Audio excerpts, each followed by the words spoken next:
it's Nathaniel Avila reporting from Greater Orlando, and I'm here with my wonderful cousin Jessica Vega reporting from San Antonio.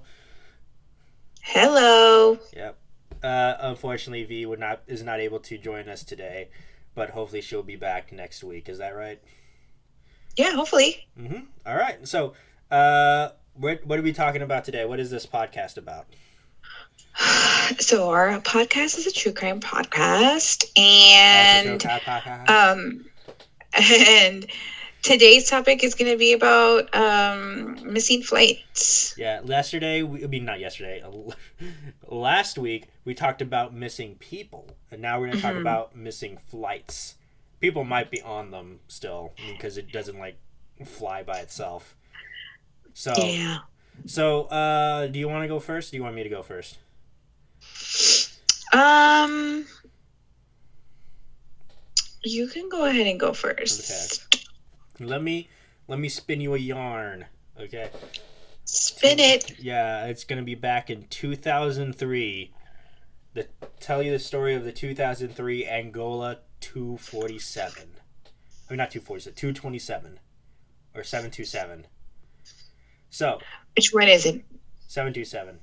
727. Yeah, it's the 2005 Angola 2727. So, 2003. yeah, and yeah, 2003 Angola 727. So, Got it. background. So, this aircraft, the aircraft that was involved was a Boeing 727-223. So it was manufactured in 1975 and formerly operated by American Airlines for 25 years.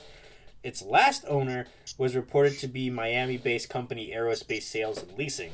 While on lease to TAG Angola Airlines, it had been grounded and sat idle at Luanda for 14 months, occurring more than $4 billion in unpaid airport fees, and was one of two at Cuatro de Febrero in the process of being converted for use by IRS Airlines. The FBI described it as unpainted silver in color with a stripe of blue, white, and red. The aircraft was formerly in the air fleet of a major airline, but all of the passenger seats have been removed. It is outfitted to carry only diesel fuel. So that's the Okay. premise. All right. You got it? Basically, this is not a plane to be carrying more than the pilot. Right. It's just supposed to be diesel fuel, like a cargo And it's plane. been sitting idle, wasting money and space for 14 months. Right. So, it is believed that shortly before sunset, like around 5 p.m. local time, on May 25th, 2003, two men boarded the aircraft. One of them was an American pilot and flight engineer, Ben C. Padilla. The other, John M. Mutantu, who was a hired mechanic from the Republic of the Congo. Neither of the men were certified to fly a Boeing 727, which normally requires 3 aircrew.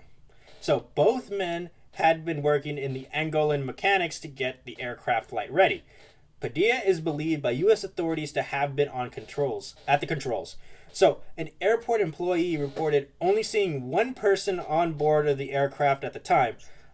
Other airport officials stated that two men had boarded the aircraft before the incident. So, there's that. So, the aircraft began taxiing without communicating with the control tower. It maneuvered erratically and entered a runway without clearance. The tower officers tried to make contact, but there was no response. So, with no lights, the aircraft took off, heading southwest over the Atlantic Ocean before disappearing. Before the incident, the aircraft was filled with 14,000 gallons of fuel, giving it the range of about 1,500 miles. Neither the aircraft nor the two men have been seen since, and no debris from the aircraft have been found on land or sea. Oh, what? They totally hijacked this plane, stole it, and it just like poof, gone. Really? Nobody's heard from him ever again. You think That's what I'm getting. you think it got stolen? They don't know though. Anything could have happened. It's No, presumed to have been stolen. haven't you seen Blow? Blow, I never seen Blow. Oh, Is that movie for you to check out? Some kind the of one with Johnny Depp, and he plays a drug lord, sort of. Oh yeah, I think I got it for free on Flickster. I think Flickster gave it to me Okay, for so free. that's how they would transport the I think it was the weed. Oh, they would like hijack this plane. Okay, so you're thinking that's what happened. Why did they steal it though? I'm wondering if it's because the plane had been sitting there for so long. I don't know if the thought process was they're not going to care, or if they do care, they're not going to notice. This plane has been here forever. They probably want it gone. Or What? Maybe, this is what happens when people don't want their car anymore. They go and they blow it up somewhere, and it's like insurance fraud. You think that they were insured? It was insured, and that their names were on the insurance claim? No, not them. The plane. The plane disappeared. Yeah. The plane's gone. The plane is no longer accruing $4 million in unpaid airport fees. Okay. So it's gone. So if the plane was insured, maybe. So you think this goes all the way to the top? It could. And that these two guys were patsies. Maybe. Simply just sent to just fly off with it to never be seen again. I have no idea, but based off of everything that you're saying, that could have happened.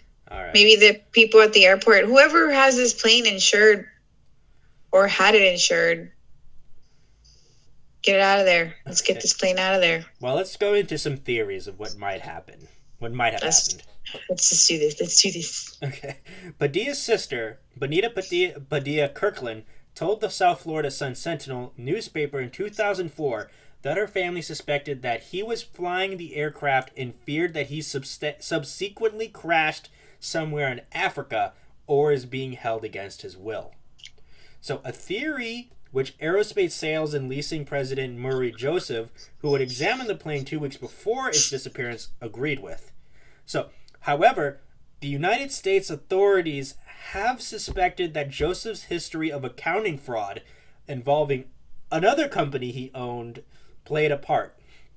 They believe that the plane's theft was either caused by a business feud or resulted from a scam. What? I'm right. You think you're right? My theory was right. You just matched a theory with this other guy. I didn't even read it. So in July 2003, are you done patting yourself on the back? You're great. You're so great. Yeah, you're amazing. So in July 2003, a possible sighting of the missing aircraft was reported in Conakry, Guinea. It was subsequently conclusively dismissed by the United States Department of State. So, there goes that. So reports leaked as part of the United States diplomatic cables leak indicate that the United States searched for the aircraft in multiple countries after the event. A regional security officer searched for it in Sri Lanka without results. So a ground search was also conducted by diplomats stationed in Nigeria at multiple airports without finding it. The telegram from Nigeria also stated that the diplomats did not consider likely a landing of the 727 at a major airport, since the aircraft could have been easily identified. So, an extensive article published by the Air and Space magazine in September 2010 was also unable to draw any conclusions on the whereabouts or fate of the aircraft, despite research and interviews with individuals knowledgeable of details surrounding the disappearance. So, and that's the end of the story. That's all we got. Oh. I'm sticking to my guts. You think it was the first one, most likely? I think it was a scam. But I'm sorry, I didn't hear. The families of these people are like, hey man, we haven't seen him or them in No, since then. no, they haven't seen him. At least for Mm. Padilla, for Padilla's side, they have not seen him. Now, as for the Congolese guy, uh, who knows? Congolese Right? guy. So, um, what his sister is saying, what Benita Padilla Kirkland is saying, that he is likely like a victim too. Like Padilla is most likely a victim in her mind. Oh, I see. So, okay, maybe I'm right, but he didn't know that that was happening. Right. So that's what she Mm, is saying. But who okay. knows what happened? Who knows? We have Hold never on. found it. It's still missing. Yeah, that's crazy. Mm-hmm. All right. What do you got? Okay, so I am going to talk about the Malaysia Flight 370. Okay. All right. So this flight, if I'm reading this correctly, operated by the Malaysia Airlines, it disappeared on March 8th, 2014, while flying from Kuala Lumpur International Airport to its planned destination, which was the Beijing Capital International Airport. Right.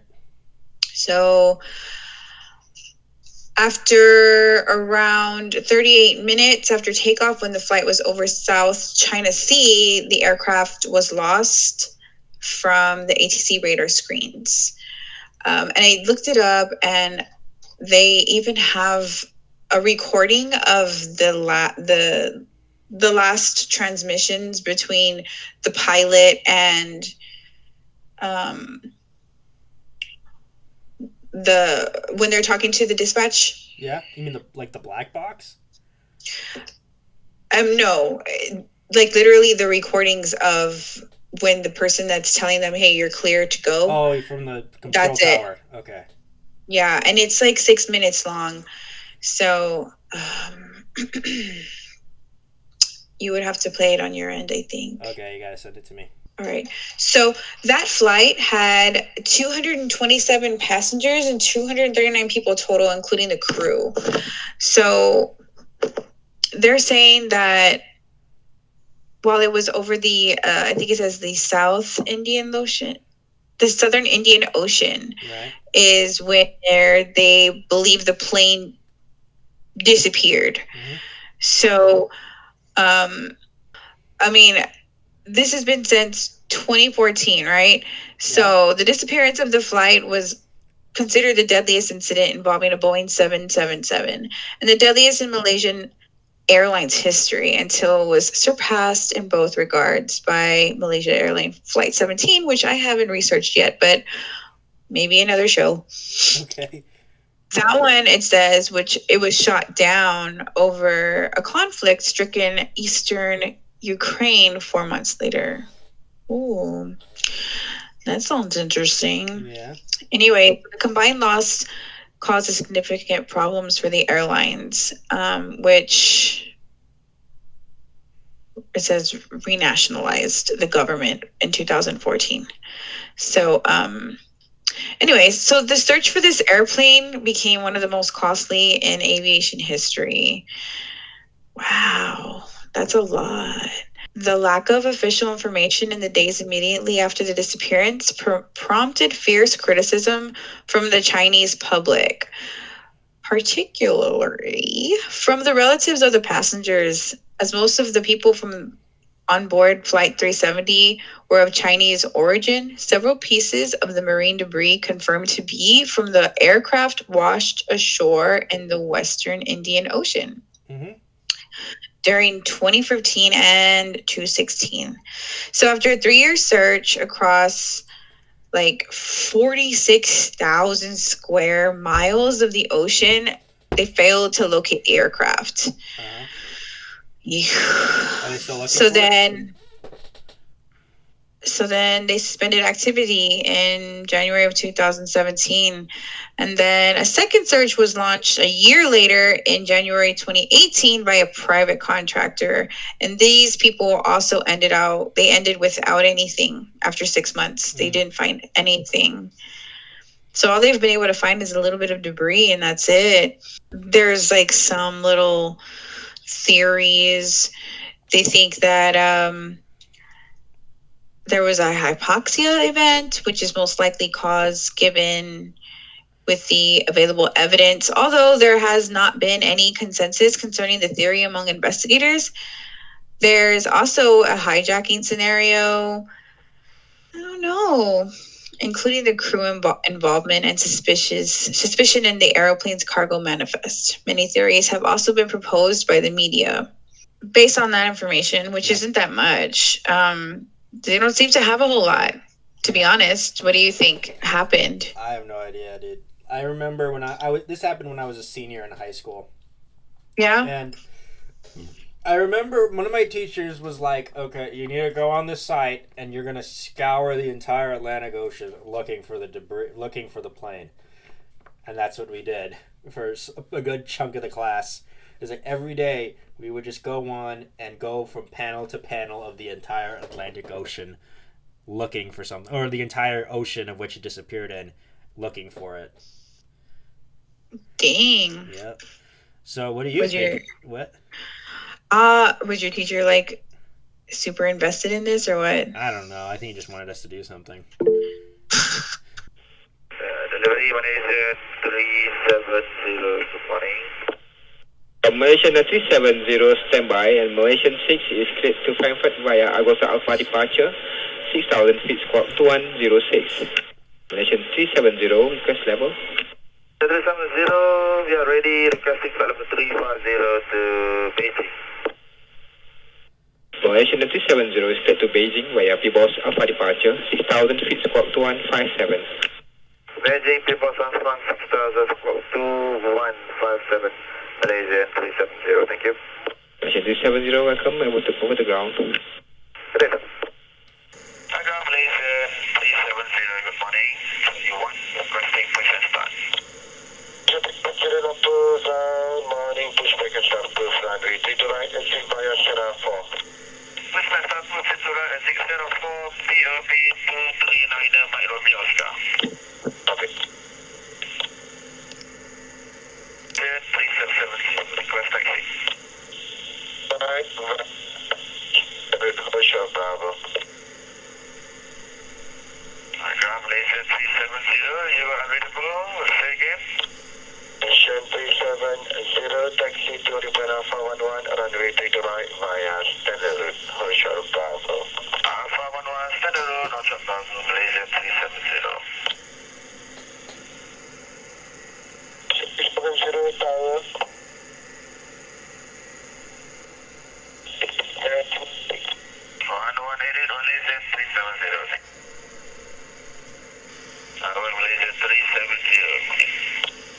Good morning, Hotel Alpha 10 to right. Alpha 10, Malaysian 370.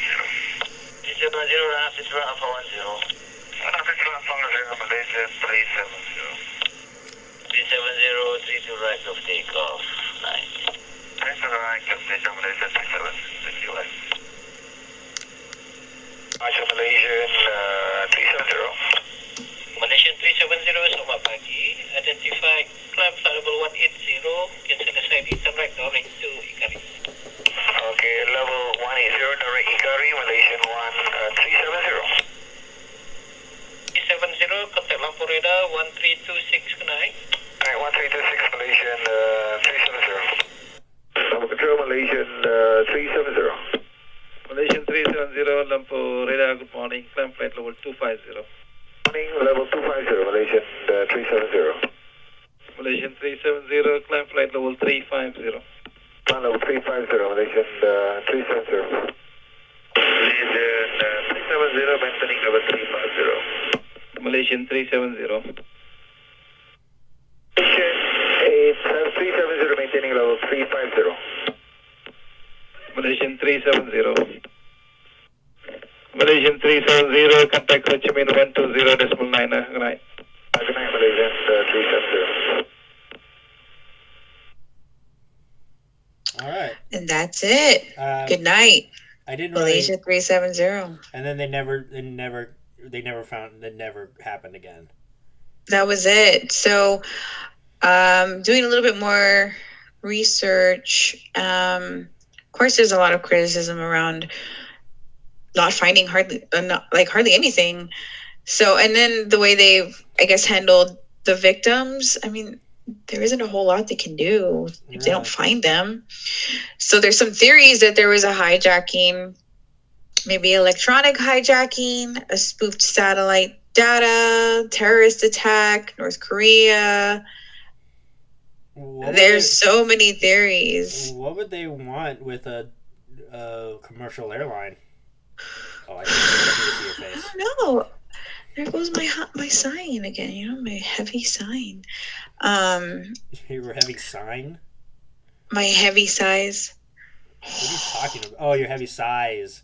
Yeah. I think you said my heavy size. I don't notice them until I listen to it, and I'm like, ugh. Because you keep on breathing through your mouth. You got to breathe through your nose. But I can't. Okay. I'm a mouth breather. Yeah, I know. That's a great way to dry up your mouth. Get the chapped lips. I have chapped lips. Okay.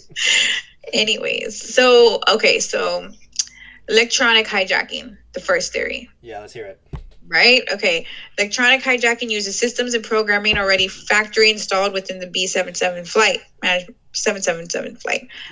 system. This is different from hijacking a cyber attack in that it requires access to the B-777 security system through access purposely programmed into the software. Uh-huh.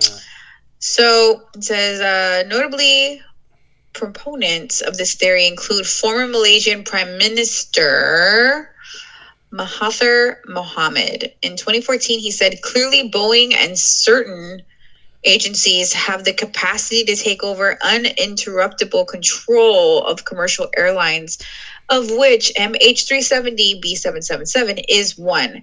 In this statement, he is referring to off-board hijackers, which with access to MH370's flight management system via 2003 patented uninterruptible autopilot. Uh-huh. In 2018, he became the Prime Minister of Malaysia again.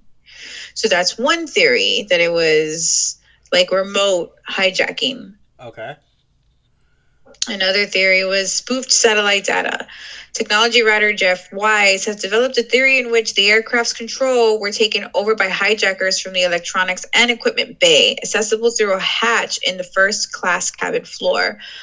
Wise theorizes that the Inmarsat satellite pings were a deliberately laid false trail created by feeding the plane's satellite communications system false data, which in turn caused the system to make false frequency corrections.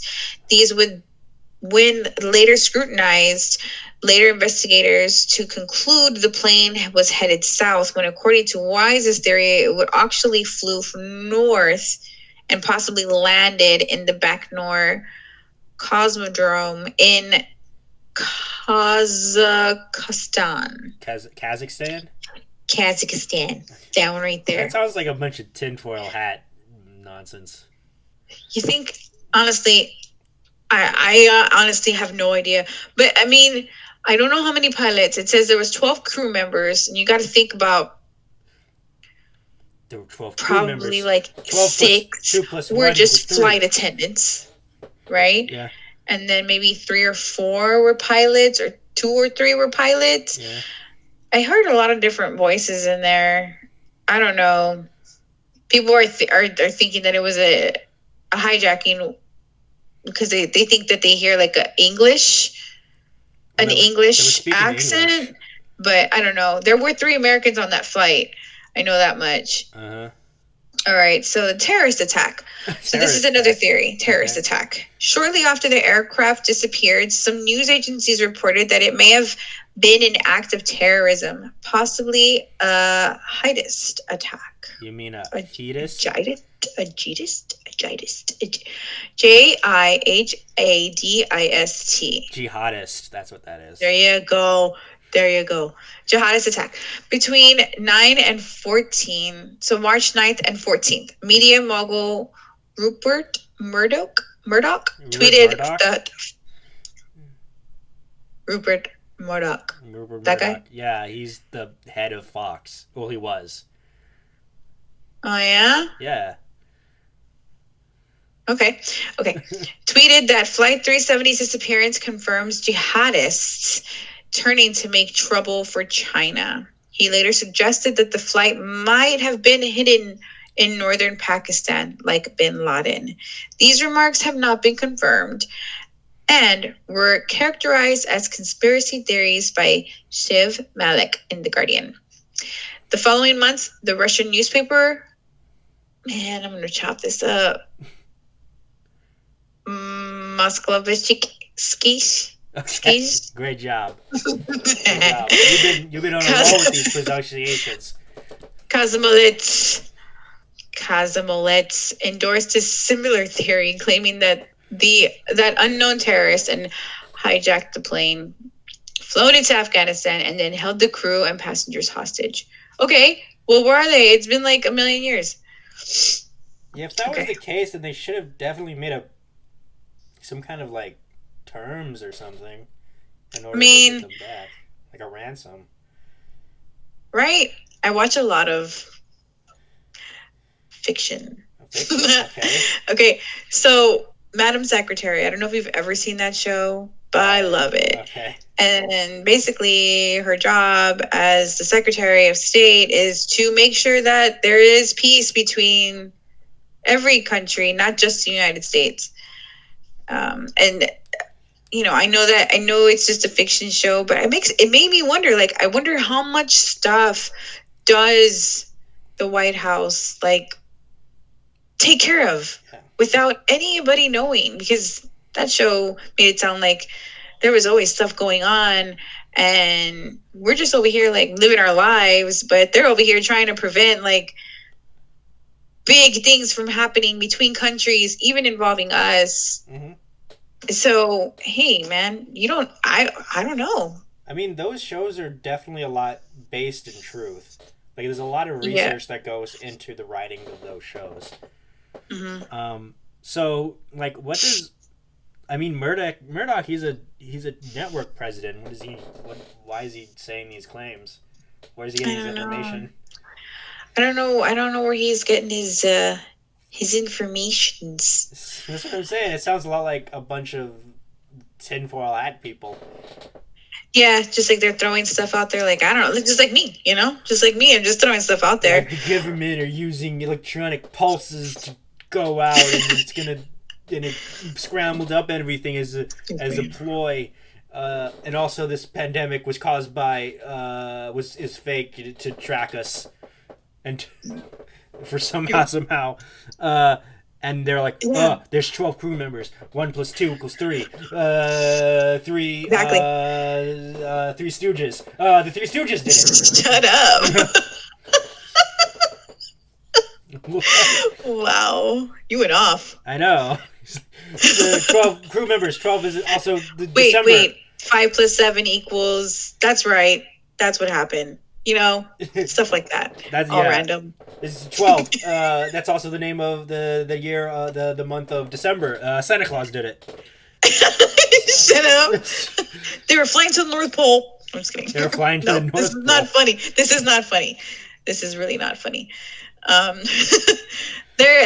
Another theory is North Korea. A story circulated on Reddit that MH370 had sufficient fuel to be hijacked to North Korea, as was done in 1969 with the Korean Airlines. 1969. YS. High five. 11. 1969. Wow. That was a good joke. Okay, what happened? Okay. What happened in late 2015 in the article about MH370 conspiracy theories. The Independent briefly mentioned that it had received an email claiming the U.S. had authorized the plane to be shot down because it was allegedly carrying a nuclear warhead to North Korea. What? Though the Independent immediately added a joke, or it could be aliens. It was aliens? You think it was aliens? Maybe. That was the joke. That was the joke? That was the That was punchline? the pun. That was a dumb pun. I give it a This is 0 a out of dumb 10. Maybe it was a pun because like it was people from different origins in the flight, like traveling. I don't know. That's You know a how stretch. You're really Trump, stretching it. Trump says people that are trying to come over here, aliens. They're all aliens. That sounds like a way to dehumanize people. Yes, dude. Don't even get me started. This fool. Sounds like Anyways. a dog whistle. Okay, what's next? What other theories they got? Acquisitions of free scale staff. What does that mean?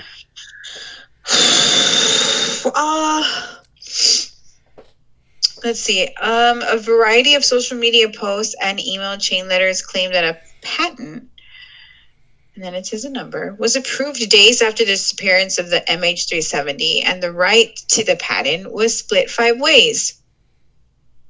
20% to the Freescale semiconductor, 20% to each floor of the employees, all of whom were passengers on the plane. Mm-hmm. The patent deals with the fabrication of integrated circuits on a semiconductor wafer.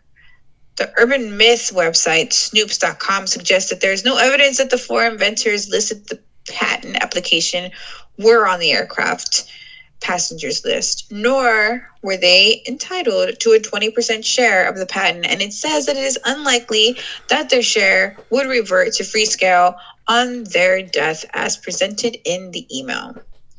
The retired Delta Airline Captain Field McConnell claimed that the aircraft was seized to obtain stealth knowledge of classified patents from 22 Chinese employees of US-based Freescale. McConnell also claimed that the company has developed a classified technology that uses paint and electronics to enable traditional aircraft to be overhauled into stealthy jets. Okay. Wow. I know there was a lot of Chinese passengers. Yeah, because it makes sense because they were going to Beijing. Right. So I think there was a breakdown here of the passengers' origins, passengers and crew, people on board by nationality. So there was 6 Australians, 2 Canadians, 153 Chinese, people from China, people from France, 4, 5 from India, 7 from Indonesia, 2 from Iran, 50 from Malaysia, 1 from the Netherlands, 2 from New Zealand, 1 from Russia, 1 from Taiwan, 2 from the Ukraine, and 3 from the United States. It's a very diverse group of people. Yeah, I mean, obviously it was a lot of people from China and Malaysia. Well, it makes sense because Malaysia is where they were departing from. Yeah. And they were going to Beijing, which is in China. So that makes sense. I wonder, because it does, I mean, if you look it up, you'll see maps and it'll show where they think that the flight landed, which is way off from where they were supposed to be going. So. Is that right? Yeah. So did you see? You gotta. Yeah. Let me look. Okay. I know that there was this case of this guy who got this random voicemail, and it was just in this like electronic voice and speaking in a phonetic alphabet, and then it was like, Malaysia flight 69 port information, some like that. Oh, that's the flight. Yeah. So, let me minimize it. Let me make it bigger. Can you see it? The whole screen? Yeah, I can see it. Okay. So the flight path got lost. Okay. Over here. And I don't know what's going on over here. So this is the airport that it left. Okay, it's in from. And it looks like it's supposed to be going this way. But they got it on signal over here. And this was not publicly disclosed till 12th of March. Okay. It was supposed to be going this way, though. So it was off the coast of Penang Island. See, like the Indian Ocean somewhere over in the here? Indian Ocean, yeah. So it looks like they were way off course. I don't know what was going on there.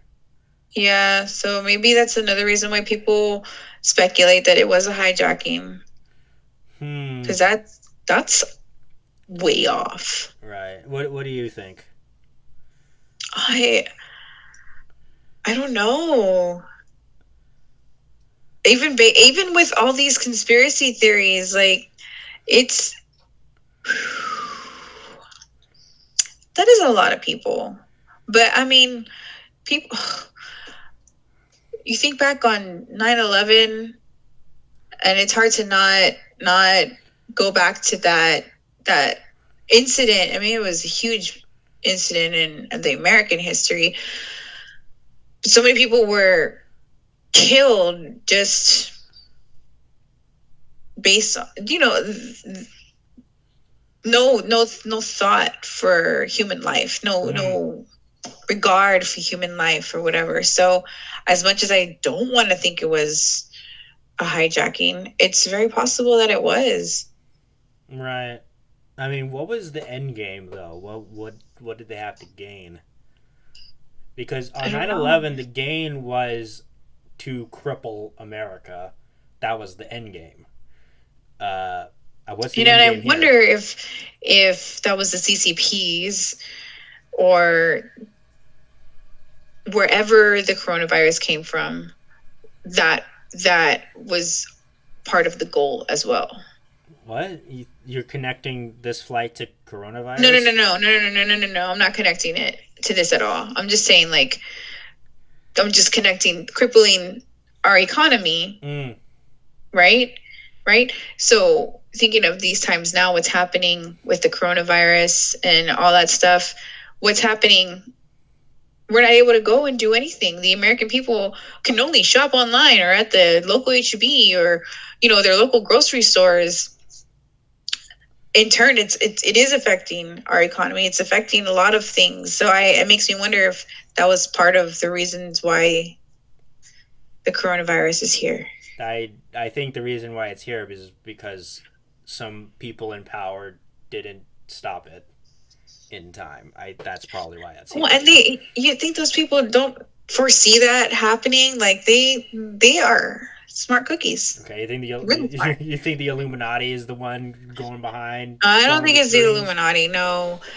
But it did come from China supposedly. So, and then they've been reporting like no more over there. Yeah. I don't buy that. Well, I don't really trust China in terms of that because they have a tendency to lie. Right? Like they don't have to tell us. What says that they have to be 100% honest with us? Well, yeah. They don't. But the thing about. But anyways.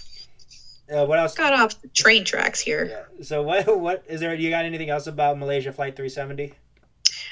I don't. But look, there's another theory. Crew suicide hijacking. Yeah, I saw that. What's that? Well, it's a lot. So I'll try to see if I could.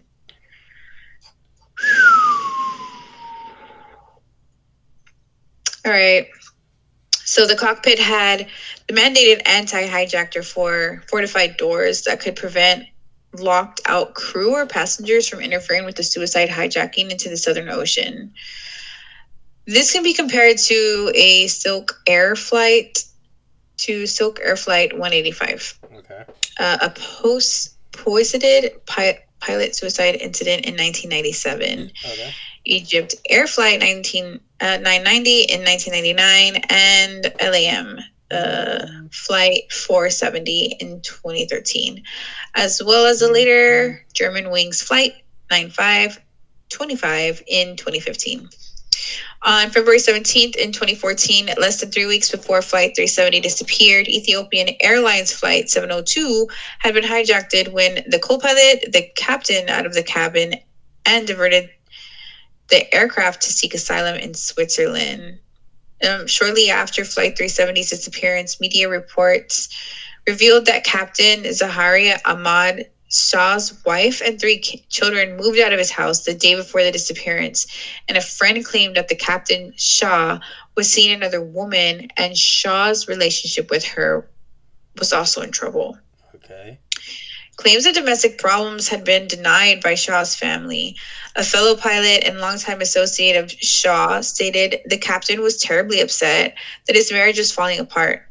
Police were also investigating reports that Shah received a 2-minute phone call prior to the flight's departure from an unidentified woman using a mobile phone number obtained with a false identity.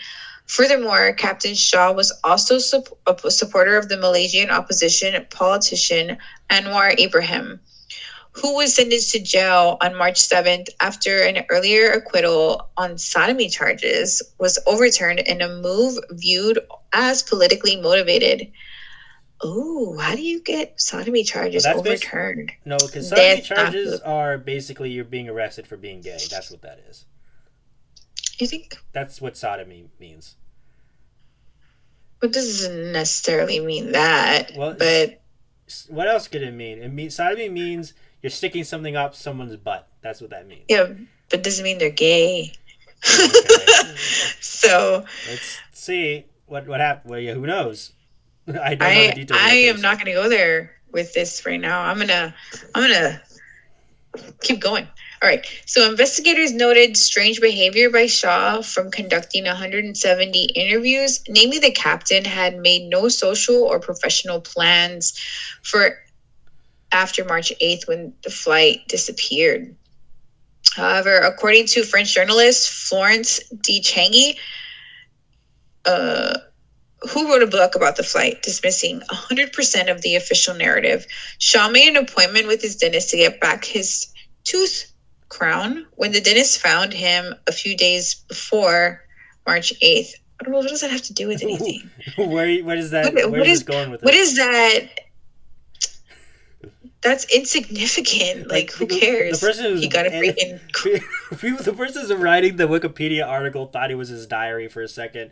It was like, right? Anyway, I went to the dentist today and I got a filling and yeah. Anyway, bye XOXO. XOXO, shut up. Okay, what else? News reports about the captain's lack of social plans. So I guess that meant that he had nothing going on. Like that was the most eventful thing going on was a dentist appointment. Okay. I guess. Okay. So the lack of social plans and flight simulator exercises cite results of the police inquiry into the pilots, which have been shared with some of the investigation team, but have not been released publicly. However, news reports on July 23rd, 2014 say that the police considered the possible, is it right? Police considered the possible culpability of all those on board of the plane and identified the captain as the prime suspect. If it is proven human intervention was involved, the United States Federal Bureau of Investigation reconstructed the deleted data from Captain Shah's home flight simulator. Malaysian government spokesperson indicated that nothing sinister had been found on it. However, the Sunday Times later reported that among deleted flight paths performed on the flight simulator, investigators found a flight path into the Southern Ocean where a simulated landing was made on an island with a small runway.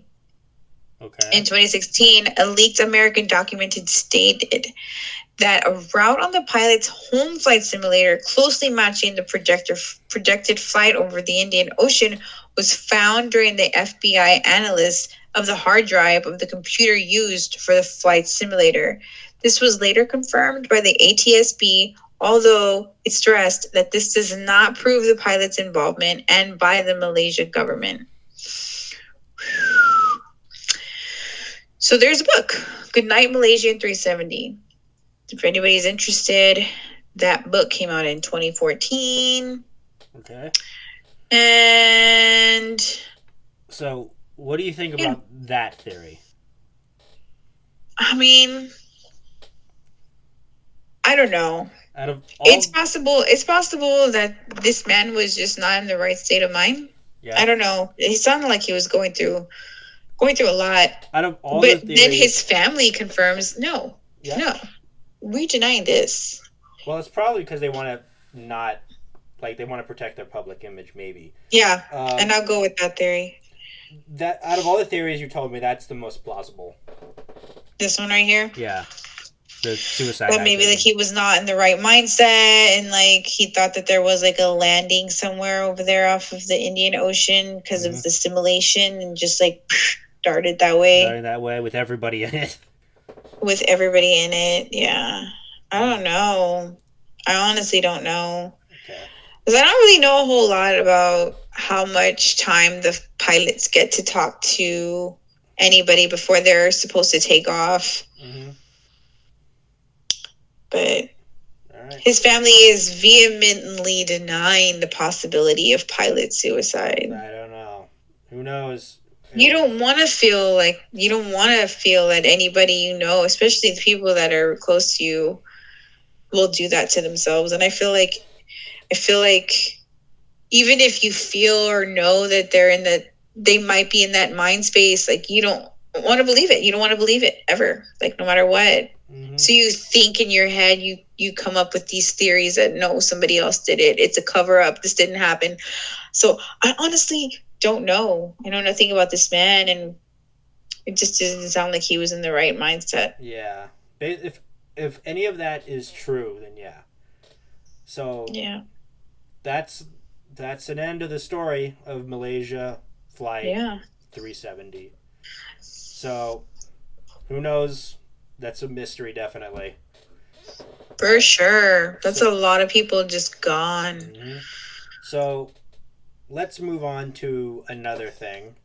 Okay. Let me tell you a story of one Matthias Perez and the city of Paris. Paris? Yes. So, let me tell you about this guy. So, Matthias Perez, who was originally a Portuguese citizen, moved to Cuba and started a successful business selling canopies and awnings. He was known as the King of the Canopies at the time. But it is said that he had an interest in aeronautics. Before buying a balloon from the French pilot Eugene Godard, Matthias had a friendly relationship with the pilot, and they had taken flight together from Havana on May 21st, 1856. So this was a while back. Yeah. So, Matthias Perez was not the first aeronautic pilot on Cuban soil. Before him were Frenchman Eugenio Robertson, who took flight in March 19th, 1828, and French-born Adolfo Theodore, who made 3 ascensions in 1830, and Cuban Domingo Blanao, credited as the first Cuban to build a balloon from scratch and personally produce hydrogen gas for fuel. So, the list goes on and includes famous French pilot Eugene Godard, who flew his balloon, the city of Paris. He flew it many times in the island, before selling it to Matthias Perez for 1,200 pesos. So Godard was a reputed balloon pilot and builder. So he built this first prototype in 1845 and launched several models within the following year. Godard had constructed a balloon called the City of Paris in 1850, in which he gained notoriety on October 6th by flying from Paris to Gitz. The aircraft Matthias Perez would buy in 1856 was also called the City of Paris. Now, whether this was the same balloon is disputed, since there exists an eyewitness report that the original was destroyed by a fire in Versailles. just a month after its famous flight. So, what are we feeling? What? What do you mean, what? Disappeared that fast? No, it didn't disappear yet. It caught one of the city of Paris was burned in a fire. So Okay. it was burned in a fire, and then they believe that there was another balloon called the city of Paris that Perez got. With that Perez bought from Godard. So the second flight. Wait, no, that's not it yet. So once Matthias procured the ship, he sought permission to fly it in a letter to Captain General Jose Gutierrez de la Concha. The first flight took place in June 12th, 1856, with excellent atmospheric conditions. The second flight took place on July 28th, 1856. Local newspapers reported that the wind was strong that day and the flight was scheduled. Causing Matthias to delay his ascent. He finally decided to ascend at sunset at around 7 p.m. and was never seen again. His disappearance earned him a place in Cuban history and popular culture. So what do you think happened? I don't know. What do you mean you don't know? You gotta know. He left, and now he's gone. What happened? He's still out there flying. You think he's still out there flying for No, 150 years? Know. Forever. The heck? So honestly, this was such a long time ago. I mean, it's, and I'm guessing that this was a small plane. It was a balloon, yeah, a hot air balloon. Oh, a balloon. I think it's because it says flight. It's confusing me with a plane. Okay. But so of air balloon. So maybe he flew over water or something. Well, he was in Cuba when he flew it, which is an island, which is surrounded by water. So then, poof, be gone in the water. You think that's what happened? He just drowned? Yeah. Maybe he was too far out. That's an Occam's razor. So his disappearance coined the popular century-old phrase, flew like Matthias Perez. So it is used in occasion when a person wants to make emphasis about some other missing person or object. So, the Comprafil, the Cuban official agency responsible for design, production, and sales of stamps, celebrated Matthias Perez's 100th anniversary flight with a first day edition on June 29th, 1856. 1956. So, and honored him again as one of Cuba's first pilots with 2 stamps, value 3 and 13 cents, respectively showing Plaza de Marte, the location from where he departed, and the Chorrera Fort, where he landed after his first successful trip in 1856.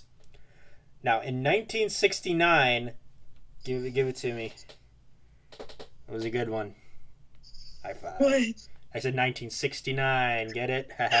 You need to stop. It's funny. It's just a year. It's funny. So in 1969, the story of Matthias Perez was translated into a recurring comic series by artist Luis Lorenzo Sosa. Now, this science fiction adventure claims the pilot was abducted by an alien race and was taken away to a far planet of Starcon. It was released by Abril Publishing House on a weekly basis in the Pionero magazine, thus ending the story of Matthias Perez and the city of Paris. So, well, that was a quick story, but it's got a lot of history. Yeah. Right? With the stamps. Yeah. Honoring him. Mm-hmm. I think the alien idea is pretty good. So they're honoring him kind of the way we do Amelia Earhart, sort of. He's just, she disappeared. Her story. She's still out there flying around. I know some people believe that she crash landed in a Japanese occupied island I don't remember what it was, but that proved to be like a hoax. Because See, we don't know. But this was a hot air balloon. yeah, So those, I feel like those are even more scarier because it's kind of to me, it reminds me of like a canteen, like the ones that use the oil. You have the fire when you're out there camping or whatever. Right. Yeah.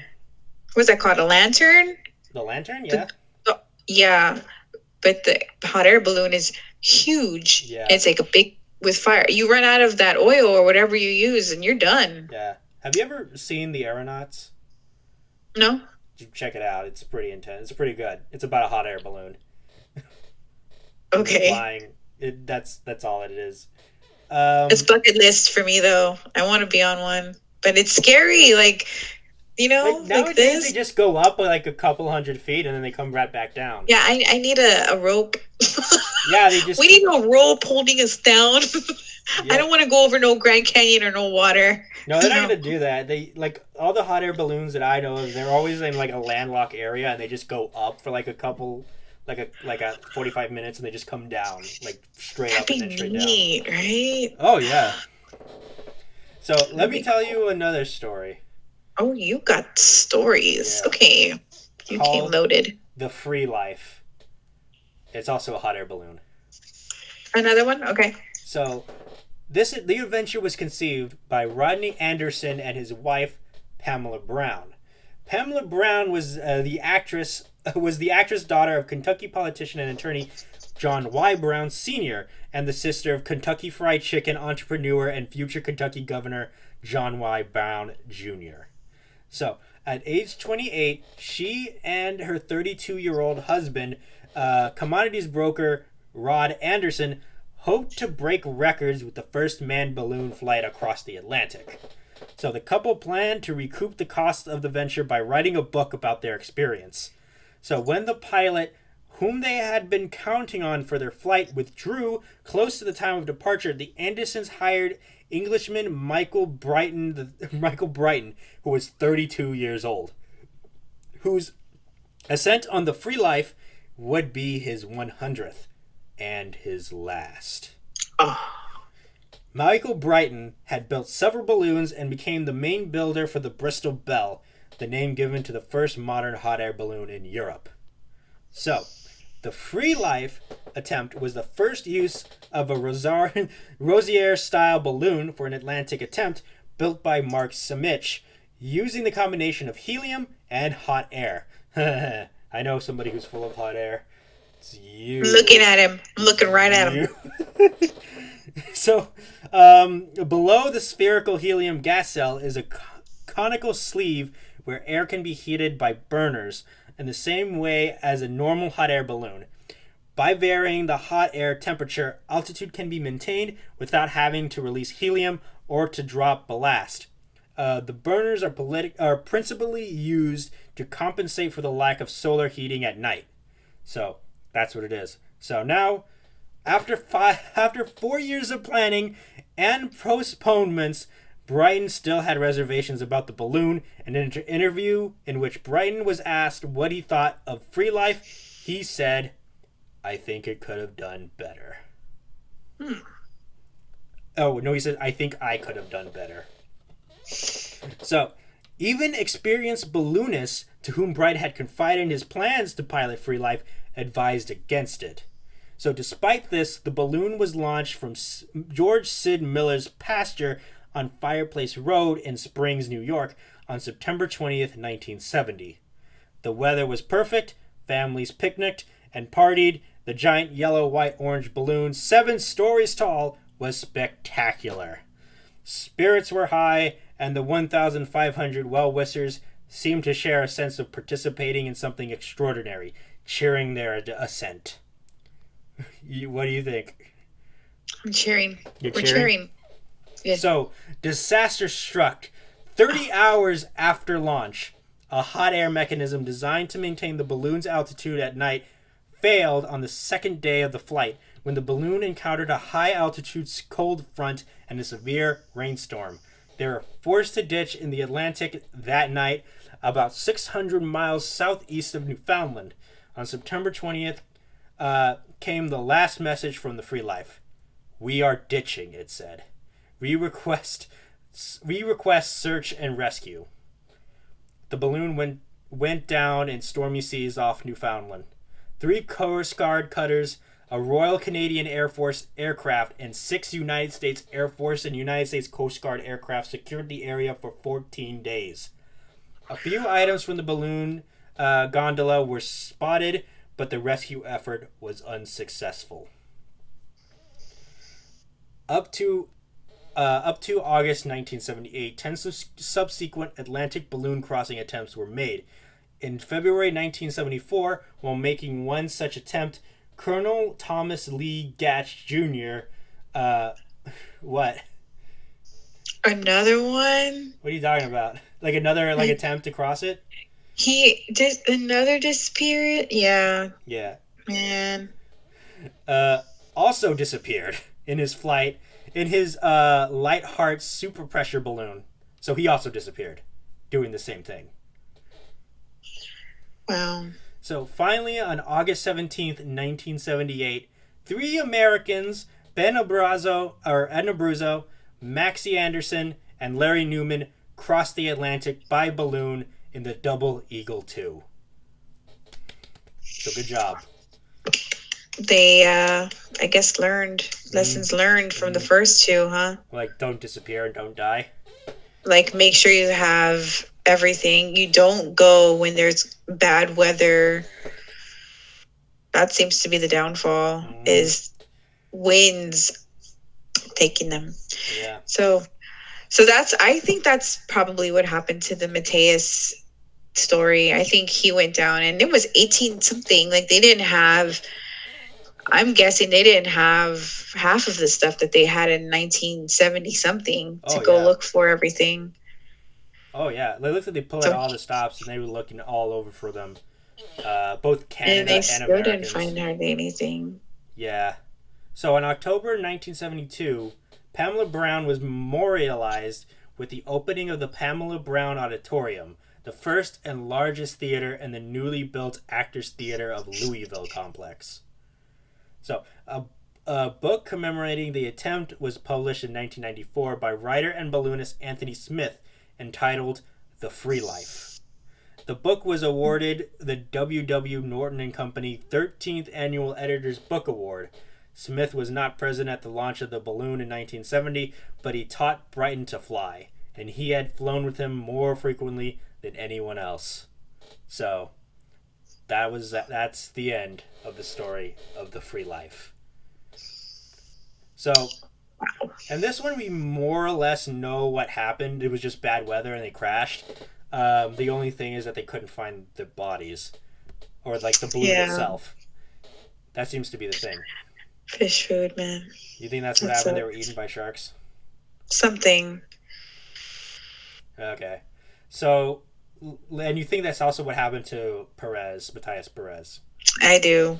And like I said, like there was less ways of tracking him back then in 1850 something. 1856, yeah. That was a long time ago. Mm-hmm. So let me tell you one last story, and then we'll end it for today. Okay. It is about one John Wise, and this is another hot air balloon, by the way. Okay. So, John Wise was born on February 24th, 1808, in Lancaster, Pennsylvania, to William and Mary Trey Wise, who Anglicanized his surname to Wise. Anglicanized his surname to Wise. Are you laughing at me? You sound like me reading. Okay. He was the first of 8 children. He worked as an apprentice cabinet maker from the time he was 16. After the age of 21, he briefly became a piano maker. A short column and plaque were erected near the corner of East Marion Street and North Lime Street in Lancaster. By the Lancaster County Historical Society in 1955, stating that Wise lived most of his life near this spot. So he had been interested in ballooning since reading an article in the newspaper when he was 14, and in 1835, at the age of 27, he decided to construct his own balloon. So Wise made his first ascent in Philadelphia on May 2nd, 1835. As the construction had been self-financed, the materials of his homemade balloon were not of the highest quality. So he used muslin sheet coated with a mixture of birdlime suspended in linseed oil to make the sheet impermeable. So, unlike most balloonists of the day, Wise was not ballooning as a commercial venture, but rather for his own interest and scientific curiosity. The ascent was short and uneventful. So, he took a second flight in Lebanon County on Independence Day 1835. He attempted to open the valve at the top of the balloon, but lost control and it burst, compelling him to descend. On October 1st, 1835, he attempted an ascension from Lancaster, Pennsylvania, but was thrown from the car and became unconscious while the balloon ascended alone. On May 7th, 1836, he ascended again from Lancaster and landed in Hartford County, Maryland, about 75 miles distant. While he was emptying the car of its cargo, an explosion of the gas occurred and burned him severely. So he made a voyage from Philadelphia on September 18th, 1837, aligning in the Delaware River, where he was rescued. On his trip, he set loose 2 parachutes for the purpose of demonstrating the superiority of the inverted parachute. On October 1837, he ascended again from Philadelphia and alighted in New Jersey, 40 miles from the starting point. In his early flights in Pennsylvania, he constructed various experiments on atmospheric pressure, pneumatics, and hydrostatics. And while his primary interests remained scientific, he joined the ranks of commercial balloonists performing at shows and county fairs. So, what are we thinking about this guy? Okay. He's okay? He's just doing his thing. Mm-hmm. So, in 1838, he developed a balloon that, if ruptured or deflated when aloft, would collapse to form a parachute, which would allow the occupants of the basket to descend without injury or loss of life. Although the idea was not original, Wise was the first to build a working version and the first to demonstrate its use. On a flight from Easton, Pennsylvania on August 11th, 1838, in bad weather, the design was put to an impromptu test when Wise's balloon was punctured at 13,000 feet. In less than 10 seconds, all the gas had escaped. The balloon descended rapidly with an oscillating motion, and on reaching the earth, rebounded, throwing Wise 10 feet from the car. Wise survived without injury. He later advertised that on October 1st, 1838, he would ascend and in the air would convert his balloon into a parachute, which feat he successfully accomplished. So good for him. Now, after the death of Robert Cocking in the first modern parachuting accident, questions were raised over which of the 2 competing parachute designs were superior: the cone-shaped parachute proposed by Sir George Cayley and used by Cocking, or the umbrella-shaped design used by André Jacques Gernarin in his successful jump of 1797. So Wise conducted numerous experiments comparing the 2 designs and found that Cayley's designs always made a more stable descent. Cocking's failure was put down to poor calculations and substandard construction. The oscillation problem inherent to the Gernarin parachute was later solved by the introduction of a vent on the top of the canopy. So, another of Wise's inventions was the rip panel for controlled deflation on landing. So, prior to Wise's rise of the rip panel, balloons would drag along the ground when landing and had to be secured by anchors and lines. So, balloonists wishing to deflate their balloons would climb out at their baskets and netting surrounding the balloon, and having scaled to the top of the balloon, would open the valve to allow the gas to escape. So the weight of the balloonist would cause the balloon to collapse inward, and there had been a number of accidents where the balloonist had been killed after becoming entangled in the rigging. So Wise also recognized that the heat from the sun played a valuable role in warming the gas of the balloon, and built a black balloon to utilize the effects. He was the first to observe the jet stream, noting there was a great river of air which always blows from west to east. On August 17th, 1859, he made the first flight of local airmail in the U.S. from Lafayette, Indiana, to Crawfordsville, Indiana, in a balloon named the Jupiter, carrying 123 letters and 23 circulars, of which one cover was discovered in 1957. His trip of 25 miles ended when he was forced to land by lack of buoyancy. So that's his accomplishments. So he was a major inventor in the world of ballooning. Am I right? You are right. Mm-hmm.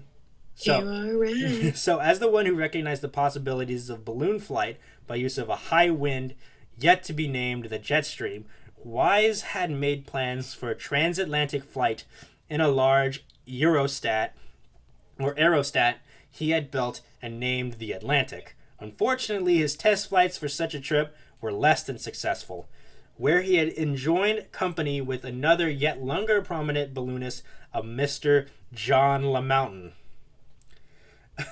In 1857, pre-flight of theirs had ended up caught by a windstorm over Lake Ontario, forcing a crash landing in Henderson, New York, which damaged the balloon and ended their partnership. LaMountain took over ownership of the Atlantic, but any further talk of a transatlantic flight was never heard. So, there goes that. But then, something happened. Something major happened. Do you want to know what it is? Yes. Well, I'll tell you. Wise was one of the several top American balloonists who made a bid for chief aeronaut of a yet-to-be-established balloon corps for the Union Army during the opening months of the American Civil War. So against major competition, which included Thaddeus S.C. Lowe and John LaMountain, remember him from earlier, he lacked either the endorsements of the science community, like those of Professor Lowe, or the insidious propaganda ploys like those of LaMountain. However, he did attract enough attention from topographical engineers to be recommended for building a balloon for the purposes of demonstrating aerial surveillance for map making, and undercut the bids of others by $200. So by July 19th, 1861, General Irvin McDowell's army was prepared to face the first Battle of Bull Run. McDowell had called for a balloon to be sent to the front, but the engineers awaited the belated arrival of John Wise. Thaddeus Lowe was at the ready, and when called up to inflate his balloon on Wise's stead, at the last minute, Wise appeared with papers in hand demanding that Lowe step aside and allow him to inflate his balloon, which was rightfully commissioned into action.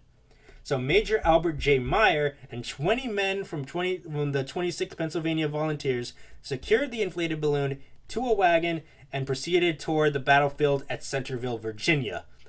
In his haste to move forward, Meyer entangled the balloon in the trees, which disabled the craft and permanently removed Wise from the involvement in the Civil War. So he was done. In January 1918, during World War I, the Army established Camp John Wise Eurostation at San Antonio, in what is now Almost Park, as a war balloon training center. So, yeah. So, now we're getting into the meat and gritty of it. Okay. On September 28th, 1879, he was 71 years old when he disappeared with the passenger George Burr on a trip in high-speed winds from East St. Louis, Illinois, over Lake Michigan. It is reported that the balloon was seen over Carlinville, Illinois, or was seen 35 miles from Chicago, drifting northeastward toward Lake Michigan at Miller Station. No trace of Wise or the balloon, the Pathfinder, have ever been found. The body of George Burr, the passenger, was found in Lake Michigan and left little doubt as to the fate of John Wise. In 44 years, Wise made 463 ascents. Wise published a system of aeronautics and Through the Air, which was his memoir. And that is the end of the story of John Wise. So Wow. he also disappeared as well. They never found his body or the Pathfinder, which is the balloon. So people just think he died. He just died in Lake Michigan, which probably is the case because his passenger, Burr, was also found dead. Yeah. What do you think? Yeah. Yes, exactly what happened. It's an open and shut case. Yep. So we discussed a lot of pretty interesting cases in today's episode about disappeared flight craft. So which one of these did you find specifically compelling, except for Malaysia 370, because that's obviously the most compelling? I think the one that you first talked about. The one about the Angola one, where it supposedly was stolen. Yeah. Because you just don't know. Yeah. I mean, yeah, that makes sense, because the other ones, they just probably most likely crashed and died. Yeah, it's hot air balloons, and them over water is not good. Yeah, except for maybe the Matthias Perez case, where he just left and then just was never seen again. I think that's what happened to him, too. Okay. So where did you think he was going? I don't know where he was going. Somewhere. Yeah. So, yeah, that's disappeared flights. So that was pretty interesting, don't you agree? I agree. Mm-hmm. Different. For sure different. Yeah. A good different? Yeah, you don't usually hear people talking about this kind of stuff on true crime podcasts. Mm-hmm. It's all about murder and more murder. Murder is a very popular topic. More murder. Yeah. So it's really nice to talk about like disappearances and things like that. About what true crimes, but different crimes. Like Yeah. it's a disappearance. So I don't know if it's a crime necessarily, but some are. We just don't know. Yeah. I mean, like, the Malaysia 370 definitely had some possible crime elements. Like, if it was a hijacking, that's a crime. Or if it was a terrorist attack, that's also considered a crime. The one you talked about, fraud. Yeah, it was like a fraud or larceny, the Angola case, yeah. Now, as for, like, most of the hot air balloon cases, odds are it was just poor planning and they just crashed and died. Unfortunately, and they just never found their bodies, or they never found the aircraft. So, and those actually happened like 100 years ago too. So that was this week's episode. We'll talk to you later. I've been Nathaniel Avila, and I'm Jessica Vega. Yeah. Okay, bye. Bye.